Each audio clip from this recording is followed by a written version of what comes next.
ನಿಮ್ಮ ಮೊದಲ ಪ್ರಶ್ನೆ: ಈರುಳ್ಳಿಯನ್ನು ಕತ್ತರಿಸುವಾಗ ಕಣ್ಣಿನಲ್ಲಿ ನೀರು ಬರಲು ಕಾರಣವಾಗುವ ರಾಸಾಯನಿಕ ಯಾವುದು?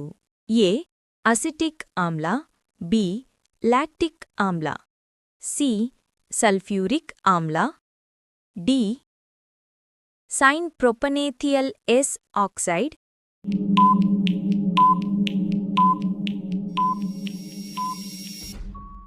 ನಿಮ್ಮ ಸರಿಯಾದ ಉತ್ತರ D. Syn propanethial S oxide. ನಿಮ್ಮ ಮುಂದಿನ ಪ್ರಶ್ನೆ: ಬ್ರೆಡ್ ಅಥವಾ ಇಡ್ಲಿ ಹಿಟ್ಟು ಉಬ್ಬುವುದಕ್ಕೆ ಕಾರಣವೇನು? ಎ. ಹೈಡ್ರೋಜನ್ ಅನಿಲ ಬಿಡುಗಡೆ, ಬಿ. ಆಮ್ಲಜನಕದ ಹೀರಿಕೊಳ್ಳುವಿಕೆ, ಸಿ. ತಟಸ್ಥೀಕರಣ ಕ್ರಿಯೆ, ಡಿ. ಹುದುಗುವಿಕೆ ಫರ್ಮೆಂಟೇಷನ್.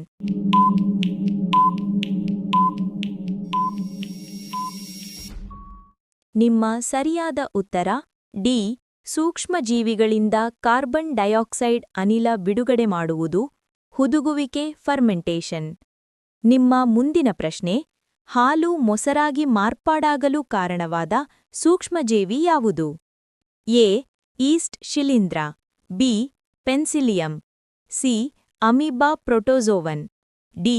Lactobacillus bacteria.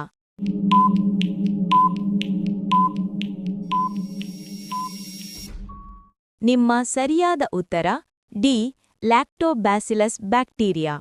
ನಿಮ್ಮ ಮುಂದಿನ ಪ್ರಶ್ನೆ: ಫ್ರೀಜರ್ನಲ್ಲಿಟ್ಟ ನೀರು ಐಸ್ ಆಗಿ ಮಾರ್ಪಾಡಾಗುವಾಗ ಅದರ ಗಾತ್ರ ಹೆಚ್ಚಾಗುವುದೇಕೆ? ಎ. ಐಸ್ ಹೆಚ್ಚು ಶಾಖವನ್ನು ಹೀರಿಕೊಳ್ಳುವುದರಿಂದ, ಬಿ. ನೀರಿನ ಅಣುಗಳು ಹಿಗ್ಗುವುದರಿಂದ, ಸಿ. ಐಸ್ನಲ್ಲಿ ಹೆಚ್ಚುವರಿ ಗಾಳಿ ಸೇರಿಕೊಳ್ಳುವುದರಿಂದ, ಡಿ. ನೀರಿನ ಅಣುಗಳು ಹೈಡ್ರೋಜನ್ ಬಂಧಗಳಿಂದ ಓಪನ್ ಕೇಜ್ ರಚನೆಯಲ್ಲಿ ಜೋಡಿಸಲ್ಪಡುವುದರಿಂದ.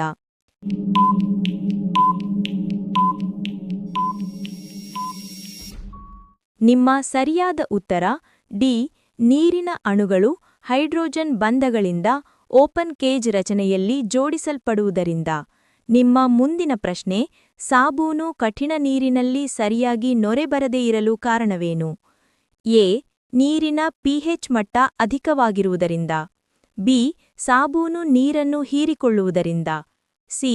ಸಾಬೂನಿನಲ್ಲಿರುವ ಉಪ್ಪಿನ ಅಂಶ ಕಡಿಮೆ ಇರುವುದರಿಂದ, ಡಿ.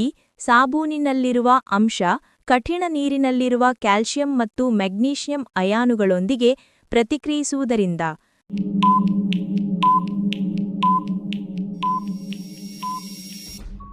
ನಿಮ್ಮ ಸರಿಯಾದ ಉತ್ತರ ಡಿ.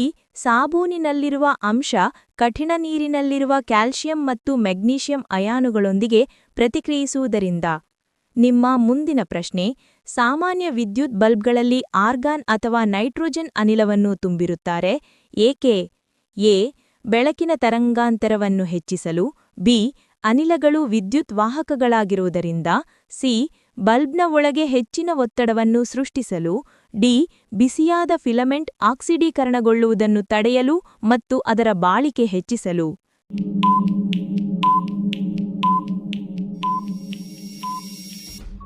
ನಿಮ್ಮ ಸರಿಯಾದ ಉತ್ತರ ಡಿ. ಬಿಸಿಯಾದ ಫಿಲಮೆಂಟ್ ಆಕ್ಸಿಡೀಕರಣಗೊಳ್ಳುವುದನ್ನು ತಡೆಯಲು ಮತ್ತು ಅದರ ಬಾಳಿಕೆ ಹೆಚ್ಚಿಸಲು. ನಿಮ್ಮ ಮುಂದಿನ ಪ್ರಶ್ನೆ: ಸಾಮಾನ್ಯ ಉಪ್ಪು ಸೋಡಿಯಂ ಕ್ಲೋರೈಡ್ ಮಳೆಗಾಲದಲ್ಲಿ ಏಕೆ ಮೆತ್ತಗಾಗುತ್ತದೆ? ಎ. ಸೋಡಿಯಂ ಕ್ಲೋರೈಡ್ ನೇರವಾಗಿ ನೀರಿನೊಂದಿಗೆ ರಾಸಾಯನಿಕವಾಗಿ ಪ್ರತಿಕ್ರಿಯಿಸುವುದರಿಂದ, ಬಿ. ಮಳೆಗಾಲದಲ್ಲಿ ಉಪ್ಪಿನ ದ್ರವಣ ಬಿಂದು ಮೆಲ್ಟಿಂಗ್ ಪಾಯಿಂಟ್ ಕಡಿಮೆಯಾಗುವುದರಿಂದ, ಸಿ. ಉಪ್ಪು ಆಮ್ಲಜನಕದೊಂದಿಗೆ ಪ್ರತಿಕ್ರಿಯಿಸಿ ಹೊಸ ಸಂಯುಕ್ತವನ್ನು ರೂಪಿಸುವುದರಿಂದ, ಡಿ. ಉಪ್ಪಿನಲ್ಲಿರುವ ಮೆಗ್ನೀಷಿಯಂ ಕ್ಲೋರೈಡ್ ನಂತಹ ಕಲ್ಮಶಗಳು ಗಾಳಿಯಲ್ಲಿರುವ ತೇವಾಂಶ ಅಥವಾ ಮಾಯಿಶ್ಚರ್ ಅನ್ನು ಹೀರಿಕೊಳ್ಳುವುದರಿಂದ.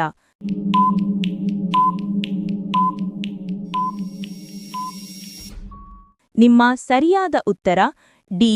ಉಪ್ಪಿನಲ್ಲಿರುವ ಮೆಗ್ನೀಷಿಯಂ ಕ್ಲೋರೈಡ್ನಂತಹ ಕಲ್ಮಶಗಳು ಗಾಳಿಯಲ್ಲಿರುವ ತೇವಾಂಶವನ್ನು ಹೀರಿಕೊಳ್ಳುವುದರಿಂದ. ನಿಮ್ಮ ಮುಂದಿನ ಪ್ರಶ್ನೆ: ನಾವು ನಡೆಯುವಾಗ ಅಥವಾ ಓಡುವಾಗ ನೆಲದ ಮೇಲೆ ಹಿಂದಕ್ಕೆ ಬಲವನ್ನು ಪ್ರಯೋಗಿಸುತ್ತೇವೆ, ಇದಕ್ಕೆ ಪ್ರತಿಯಾಗಿ ನೆಲವು ನಮ್ಮ ಮೇಲೆ ಮುಂದಕ್ಕೆ ಬಲವನ್ನು ಪ್ರಯೋಗಿಸುತ್ತದೆ. ಇದು ನ್ಯೂಟನ್ನ ಯಾವ ನಿಯಮದ ಪ್ರಕಾರ? ಎ. ನ್ಯೂಟನ್ನ ಮೊದಲ ನಿಯಮ, ಬಿ. ನ್ಯೂಟನ್ನ ಎರಡನೇ ನಿಯಮ, ಸಿ. ಗುರುತ್ವಾಕರ್ಷಣೆಯ ನಿಯಮ, ಡಿ. ನ್ಯೂಟನ್ನ ಮೂರನೇ ನಿಯಮ. ಕ್ರಿಯಾ-ಪ್ರತಿಕ್ರಿಯಾ ನಿಯಮ.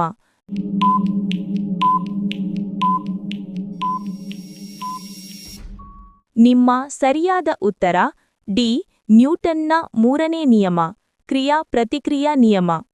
ನಿಮ್ಮ ಮುಂದಿನ ಪ್ರಶ್ನೆ, ಮಳೆ ಸುರಿದ ನಂತರ ಆಕಾಶದಲ್ಲಿ ಕಾಮನಬಿಲ್ಲು ಕಾಣುವುದಕ್ಕೆ ಕಾರಣವಾದ ಬೆಳಕಿನ ಪ್ರಮುಖ ವಿದ್ಯಮಾನಗಳೇನು? ಎ. ಬೆಳಕಿನ ವಿವರ್ತನೆ ಮತ್ತು ವ್ಯತಿಕರಣ.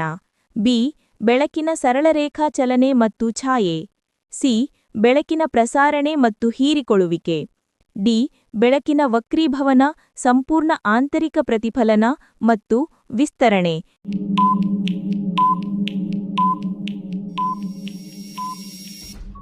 ನಿಮ್ಮ ಸರಿಯಾದ ಉತ್ತರ ಡಿ. ಬೆಳಕಿನ ವಕ್ರೀಭವನ, ಸಂಪೂರ್ಣ ಆಂತರಿಕ ಪ್ರತಿಫಲನ ಮತ್ತು ವಿಸ್ತರಣೆ.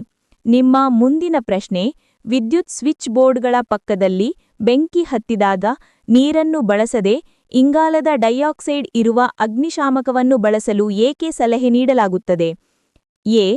ನೀರು ಇಂಗಾಲದ ಡೈಆಕ್ಸೈಡ್ಗಿಂತ ಹೆಚ್ಚು ಭಾರವಾಗಿರುತ್ತದೆ. ಬಿ.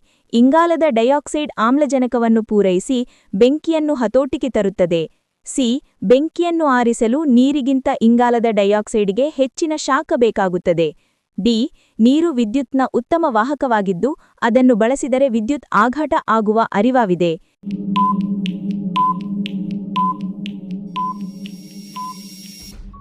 ನಿಮ್ಮ ಸರಿಯಾದ ಉತ್ತರ ಡಿ. ನೀರು ವಿದ್ಯುತ್ನ ಉತ್ತಮ ವಾಹಕವಾಗಿದ್ದು ಅದನ್ನು ಬಳಸಿದರೆ ವಿದ್ಯುತ್ ಆಘಾತ ಆಗುವ ಅರಿವಾವಿದೆ. ಎಷ್ಟು ಪ್ರಶ್ನೆಗಳಿಗೆ ಸರಿಯಾದ ಉತ್ತರ ನೀಡಿದ್ದೀರಿ ಕಮೆಂಟ್ ಬಾಕ್ಸ್ನಲ್ಲಿ ತಿಳಿಸಿ.